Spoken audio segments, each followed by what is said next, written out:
Bonjour Marie-Cœur de Roy Bonjour Mathieu, bonjour à tous. et bonne fête! Bonne fête? Bah oui, c'est la fête des grands-mères en ce dimanche. Oh, Non, je c'est vilain, c'est plaisante méchant. Je me suis dit, on Marie. n'est pas le 15 août. Que se passe-t-il?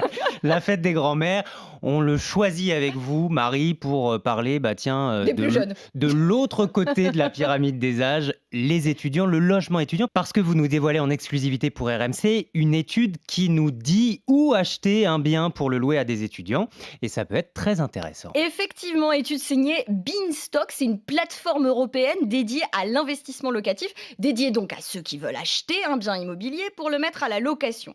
Et cette fois, donc Beanstock s'est penché sur l'investissement dans le logement étudiant en France.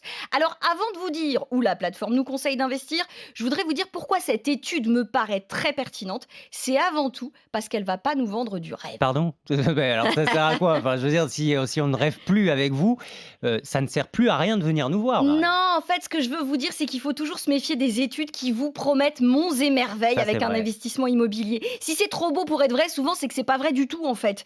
Donc là, je vais vous parler de rendement, autrement dit des profits potentiels quand on investit. Pour avoir les meilleurs rendements quand on achète un bien pour le louer, il faut donc que le prix d'achat soit relativement faible et qu'en parallèle, les loyers que vous allez percevoir soient élevés. Plus cette différence est importante, plus vos rendements seront élevés. Donc, il y a des endroits en France où les rendements affichés peuvent dépasser les 8, 9, 10%. C'est énorme! Ah oui, Surtout quand on le compare, comme je le fais assez souvent sur avec le RMC, livret le A, livret A et les 1% du 1%. livret A. En réalité, en fait, derrière tout ça, plus les rendements sont élevés, plus les risques sont importants. Le principal étant, quand on fait un investissement locatif, bah, il faut trouver un locataire. Si vous ne trouvez pas de locataire, à quoi ça sert? Bref, là, l'étude dont je vous parle, elle nous propose des rendements qui oscillent autour de 4%, ce qui reste attractif, mais raisonnable. Donc il faut bien choisir sa ville, les villes qui comptent le plus d'étudiants. Exactement. Et encore une fois, l'enjeu, c'est de répondre à cette demande. Beanstock a regardé les villes où la part des étudiants est la plus forte. Les trois grandes villes où ils pèsent le plus lourd, Rouen, 40% de la population est étudiante, Ah oui. Rennes 45%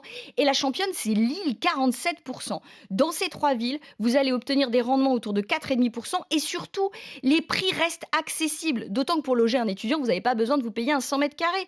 Un studio ou un deux pièces, ça suffit. Beanstock nous dit que pour 100 000 euros, vous pourrez acheter une vingtaine de mètres carrés dans ces trois villes. Quant à Rouen, c'est sans doute la meilleure opportunité puisque là, ça démarre à 85 000 euros quand même. Bon, par contre, on imagine qu'il vaut mieux éviter les villes trop chères, Marie, hein. Bah oui et non, regardez Paris, certes les prix sont stratosphériques à Paris, mais encore une fois, il s'agit d'acheter un petit studio.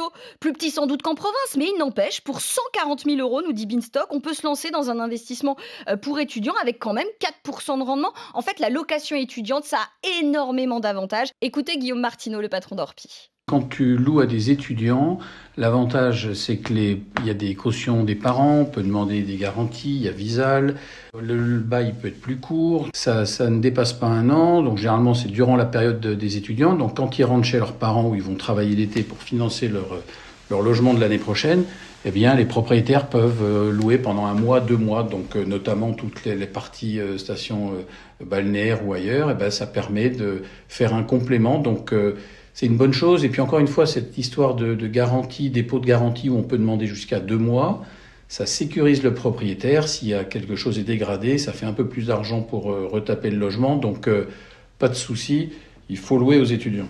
Bon bah Mathieu, faut regarder dès maintenant pour la rentrée de septembre.